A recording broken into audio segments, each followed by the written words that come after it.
રેલવેની platform ticket લઈ હું ઉતાવળે ચાલતો હતો, કારણ કે મારી પાછળ એક 7-8 વર્ષનો ભિખારી જેવો બાળક એ સાહેબ કહી એ પાછળ દોડતો હતો. હું મારી સ્પીડ વધારતો જતો હતો, તેમ તે બાળક પણ ઓ સાહેબ, ઊભા તો રહો કહી બૂમ પાડે જતો હતો. હું મનમાં ખીજાતો ગાળો આપતો હતો. આ ભિખારીની જાત! એકને આપો તો 10 પાછળ પડે. હું થાકીને ઊભો રહી ગયો અને જોરથી બોલ્યો, ચલ અહીંથી જાઉં છું કે પોલીસને બોલાવું? ક્યારનો સાહેબ કરે છે, લે આ 10 રૂપિયા, હવે જતો રહેજે. મેં પોકેટમાંથી પાકીટ કાઢી 10ની નોટ કાઢવા પ્રયત્ન કર્યો, પણ મારું પાકીટ ગાયબ. હું તો મૂંઝાઈ ગયો. હમણાં જ એટીએમમાંથી ઉપાડેલ 20,000 રૂપિયા, debit card, credit card, driving licence બધું જ અંદર હતું. સાહેબ, પેલો બાળક બોલ્યો. અરે સાહેબ, શું કરે છે ક્યારનું? મેં ઊંચા અવાજે કીધું. બાળકે એક હાથ ઊંચો કર્યો. સાહેબ, તેના હાથ તરફ નજર ગઈ, પછી તેની નિર્દોષ આંખ તરફ. બે ઘડી તો મને મારી જાત ઉપર, મારા ભણતર ઉપર, મિથ્યાભિમાન અને આધ્યાત્મિક જ્ઞાન ઉપર નફરત થઈ ગઈ. માણસ પોતાનો સ્વાર્થ હોય ત્યારે જ આંખ મેળવીને વાત કરે છે, બાકી તો આંખ મીચોલી કરી રસ્તો બદલીને ભાગી જનાર વ્યક્તિઓ પણ સંસારમાં છે. એ બાળકની નિર્દોષ આંખો અને હાથ ઉપર નજર નાખતા મને ખબર પડી, મારું ખોવાયેલ પાકીટ તેના નાજુક હાથમાં જ હતું. લો સાહેબ, તમારું પાકીટ. સાહેબ, ટિકિટ બારી ઉપર પાકીટ ખિસ્સામાં મૂકતા, પાકીટ સાહેબ તમારું નીચે પડી ગયું. મારી આંખો ભીની થઈ ગઈ. રેલવે સ્ટેશન ઉપર ગોઠણ પર બેસી એ બાળકના માથે હાથ ફેરવ્યો. બેટા, મને માફ કરજે. આ જુલ્મી સમાજ ગરીબ માણસને હંમેશા ચોર અને ભિખારી જ સમજે છે. આજે પાકીટ આપતો તારો હાથ ઉપર છે ને મારો હાથ નીચે છે. સાચા અર્થમાં ભિખારી કોણ? આજે મને સમજાયું, ઈમાનદારી એ ફક્ત રૂપિયાવાળાની જાગીર નથી.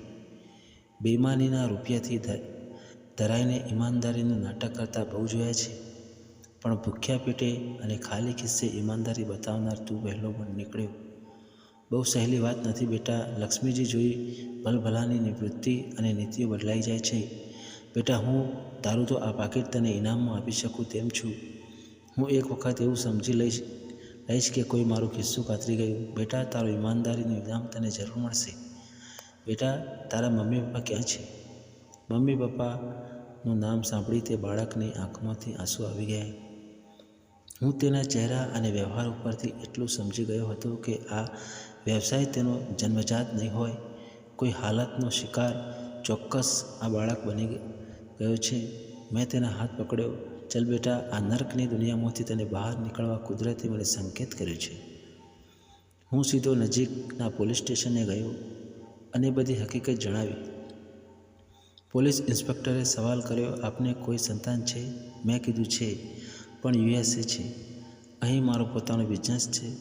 આ બાળકને ઘરે લઈ જવાની વિધિ સમજાવો તો આપનો આભાર. મારી પત્ની પણ ખુશ થશે. સાથે અમે તેને ભણાવી એક તંદુરસ્ત સમાજનો હિસ્સો બનાવીશું. અમે કોઈ મંદિર કે આશ્રમમાં રૂપિયા કદી આપ્યા નથી. એક સત્કાર્ય અમારા હાથે થશે. કોઈ રસ્તે રખડતા બાળકની જિંદગી બની જશે તો એક મંદિર બનાવ્યા જેટલો જ આનંદ અમને થશે. પોલીસ ઇન્સ્પેક્ટર પણ ખુશ થતાં બોલ્યા, સાહેબ, ધન્ય છે તમારા વિચારોને. તમારી કાયદાકીય પ્રોસેસ હું પૂરી કરી આપીશ. હું પણ એક સારા કાર્ય કર્યાનો આનંદ લઈશ. કોઈ લુખ્ખા તત્વ બાળકને કબજો લેવા આવે તો મને ફોન કરી દેજો. આજે આ બાળક ભણી ગણીને સરકારની ટોપ કેડરની IPS કક્ષાની પરીક્ષા પાસ કરી મને પગે લાગી રહ્યો છે. દોસ્તો, કોઈ જન્મજાત ભિખારી, ચોર કે ડોન નથી હોતું. સંજોગ કે અન્યાયનો શિકાર બનેલા લોકો કોઈ વખત રસ્તો ભટકી જાય છે. તેનો હાથ પકડી ફરીથી સંસ્કારી સમાજ વચ્ચે મૂકવાની જવાબદારી સમાજ અને સરકારની છે. મેં કીધું, બેટા, હું સમજું છું તારા મા બાપ આજે હાજર હોત તો તું ખૂબ ખુશ થાત, પણ અમે ખુશ છીએ તારા અકલ્પનીય પ્રોગ્રેસથી. બેટા, અહીં મારા એક પાકીટનું ઇનામ પૂરું થાય છે તેવું સમજી લેજે.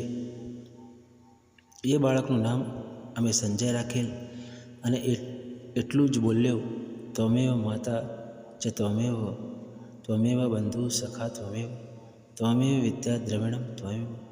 ત્વમેવ સર્વમ મમ દેવ દેવ. તમે મને કોઈ વાતની કમી રહેવા દીધી નથી. મેં નથી ભગવાનને જોયા કે નથી મારા મા બાપને. મારા માટે આપ જ સર્વ છો. તમારું ઇનામ પૂરું થાય છે ત્યાંથી મારી ફરજ ચાલુ થાય છે.